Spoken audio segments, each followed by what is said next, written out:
Hey guys, it's your girl T, and it's time for a recap of our favorite show as the Ratchet World turns, aka Love and Hip Hop New York. So the show opens up and we see Tahiry, and once again Tahiry is teary-eyed and she's crying over Joe. She's gone dress shopping with Rashida because Rashida's getting ready to get married. Twitter drugged the shit out of Rashida. Rashida once again has this weird colored hair. She literally looks like she got her inspiration from a candy corn.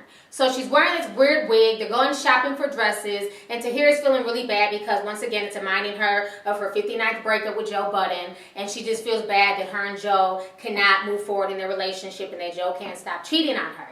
So on to the next scene, we have Yandy and Rich Dollaz. And Yandy goes to meet up with Rich Dollaz because she's concerned that Rich Dollaz is not pulling his weight. Basically, he's not finding her artist that she needs on her roster. The only one that Rich has found her was Amina, and she's not interested in working with Amina. I don't understand how Yandy thought that Rich was going to be any type of benefit to her business. Yandy, to me, seems to take her business very seriously. Yandy has been a manager for a lot of artists, and she's made a lot of money doing so. The only person I've really seen Rich work with is Olivia, and we all see that Olivia's career has literally gone down the toilet. So I don't understand why she even hooked up with Rich thinking that Rich was going to better her brand. So for me, I just feel like Yandy was a fool for even connecting with Rich. Just my opinion. So in the next scene, we have Peter Gunz, and VH1 is, treating us to recaps of him being a good father to his 10th child. So Peter Gunz is talking to Amina, and he's upset because he feels like Tara is being foul by not allowing him to see his kids. And Amina's like, what are you going to do about that? He's like, I don't know. I'm just really upset. I want to see my kids, and she's keeping me from them. And it's like, yeah, Peter, tell that to someone who cares. Amina doesn't give a shit. She's worried about herself and her relationship with Peter Gunz. So in the next scene, we finally get to see K. Michelle. We haven't seen K. Michelle since the first episode. I was starting to think that Mona Love secretly axed her from the show. But she was on the show, and basically in this scene we see her getting upset at her assistant. She had fired her assistant because she said her assistant was ditzy as hell and did not know how to get the job done, and all the bitch did was cry.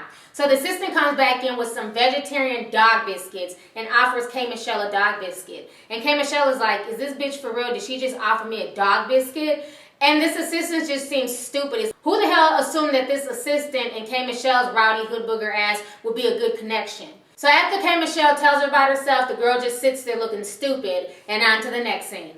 So in the next scene, we see Tahiry, and she's meeting with her sister Lexi. She hasn't seen Lexi in almost 5 years. Lexi's saying that they stopped talking to Tahiry because every time Tahiry gets with Joe Budden, she has no time for her family.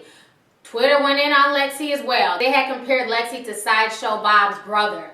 I was cracking up when I seen that meme. I'm like, folks are a fool. So Lexi's basically talking to Tahiry, and she's saying that their father is homeless and he doesn't have a job. So then they decide to come with a bright idea to basically build a church for their father in the Dominican Republic so he can get his money up.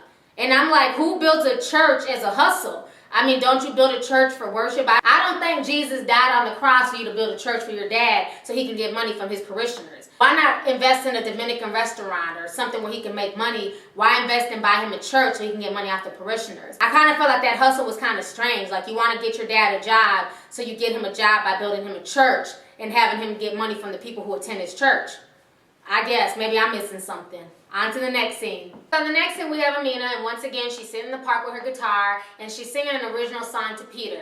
Peter is still torn because he's in love with Amina, but he's also in love with Tara. He loves Tara, he loves his kids, but he's married to Amina. So Amina feels like, it's not right. We should be wearing rings. We're married now. And Amina presents Peter Gunz with a brand new sparkling ring. And Peter doesn't seem too happy to be rocking this ring, even though he had no problem marrying Amina.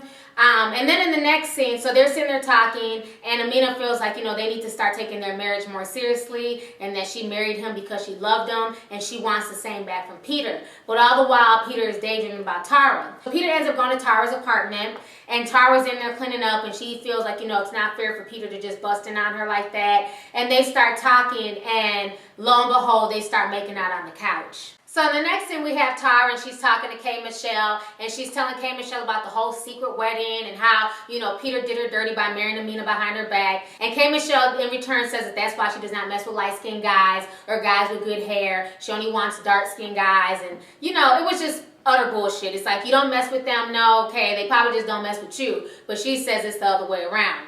So Tara eventually admits to sleeping with Peter Gunz. When Peter Gunz went over there and caught her off guard, somehow he happened to catch her so off guard that her panties fell off and then she slept with him. So to me, Tara is stupid and she gets what she deserves. Why would you sleep with a man who played you so bad, married somebody else, but you're continuing to fuck him? You can't continue to sleep with your ex, especially after they've done you so dirty. An ex is an ex for a reason. Cut Peter off and keep it fucking pushing.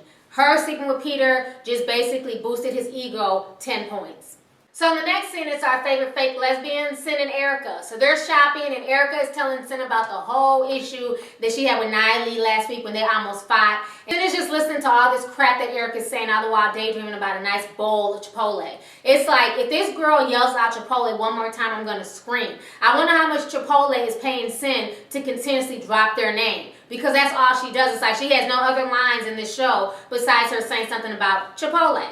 So in the next scene, we have our favorite creep guys. We have Rich Dollaz and Peter Gunz. And Rich Dollaz goes to meet with Peter Gunz and basically tells Peter that, you know, you owe me a favor. I need you to work with Erica. Peter does not want to work with Erica. He feels like even though Erica is a beautiful girl, she has such a nasty, disgusting attitude. But eventually Peter caves in and decides that he will go meet with Rich and meet with Erica at Luncheon.